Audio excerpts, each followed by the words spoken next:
Hi everyone, I'm Hannah Calvert, and tonight I am talking about dismantling white feminism. So feminism is the theory of political, social, and economic equality of the sexes. However, the movement has not always worked to achieve the equality of all women. Historically, it has prioritized the rights of white women, thus creating white feminism. White feminism is the feminism that I was taught growing up, and it often fights for the rights of straight women who identify with the gender they were given at birth, who are able-bodied, thin, and middle to upper class. It often relies on following the leadership of white women as well. It can actually be practiced by people of any race or gender. On the same note, not all white feminists who are white practice white feminism.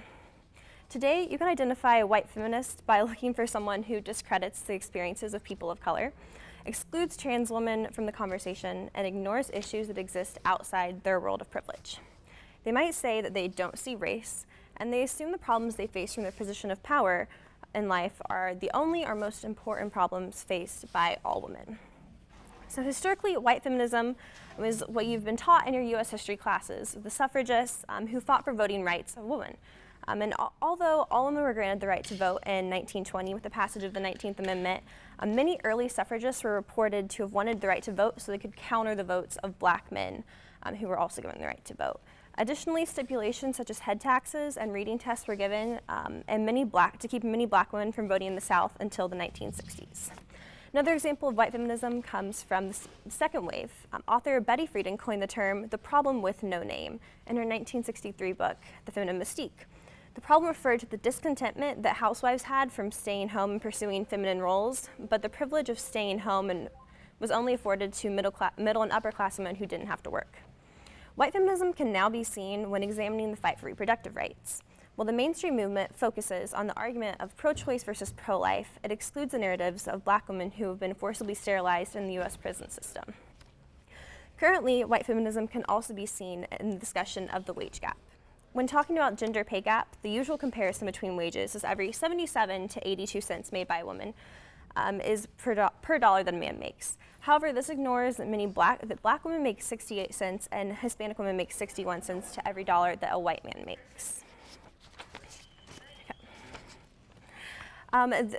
The white feminism also happens when we focus on the accomplishments of white women such as Gigi Hadid, Jennifer Lawrence, Taylor Swift, and Amy Schumer in the entertainment industry, saying that equality has been achieved without trying to make room for their women of color counterparts in the music, movie, and television business. So dismantling white feminism is possible, though, and it starts with listening to women of color when they speak and fighting when they ask us to. So because as activist Fannie Lou Hamer said, nobody's free until everybody's free. Feminism will have only worked once equality is achieved for all, regardless of identities. So in order to start practicing feminism that's beneficial to everyone, it's crucial to acknowledge that oppression looks different for different people. To do this, it's necessary to understand intersectionality. Kimberly Crenshaw coined the term, and it refers to how intersections between different social categories, like race and gender, shape people's lived experiences. So as reporter Aaliyah Dasker said, intersectional feminism challenges white women to recognize their privilege and examine the ways in which that privilege can make other women invisible within the feminist movement. So it's important for us to do this, as a feminist who is white myself. In a way, I think we can start on this journey for intersectional feminism is by learning about leadership and knowledge of feminists of color and learning some key terms. So a crucial and beginning term for intersectional feminism is womanist. So it was coined by Alice Walker, and she said that womanist is to feminist as purple is to lavender. So after realizing that the term feminism didn't encompass all the perspectives of black women as well, she created, it was kind of the original intersectional feminist. So historically,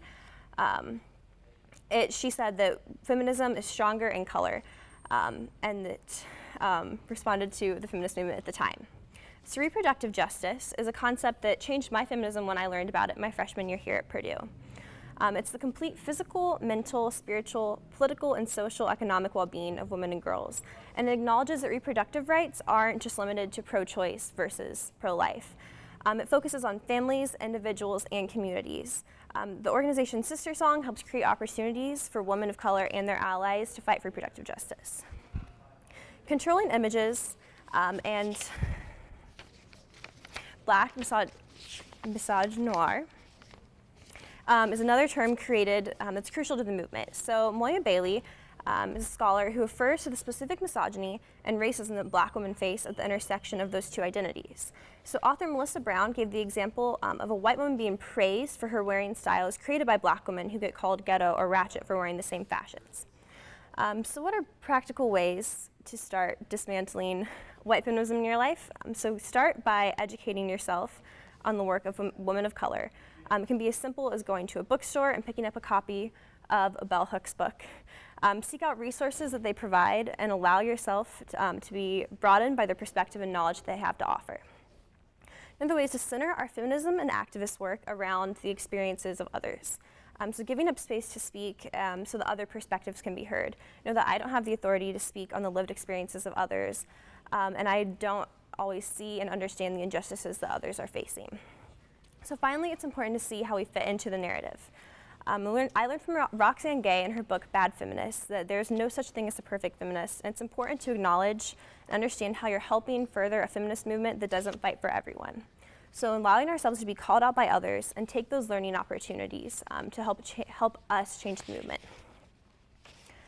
So take it from me, after working with many awesome women of color in the American Association of University Women, they've inspired me and they've challenged me. Their activism to make this campus and this world a better place has inspired me and shown me places where I've been blind and in the fights that I haven't been fighting. So through their leadership, activism, and issues that have historically been ignored, women of color are crucial to achieving freedom for all. So to my fellow feminists, humans, Boilermakers, world changers, and leaders, trust women of color, follow where they lead, and listen when they talk, and the world will be a better place.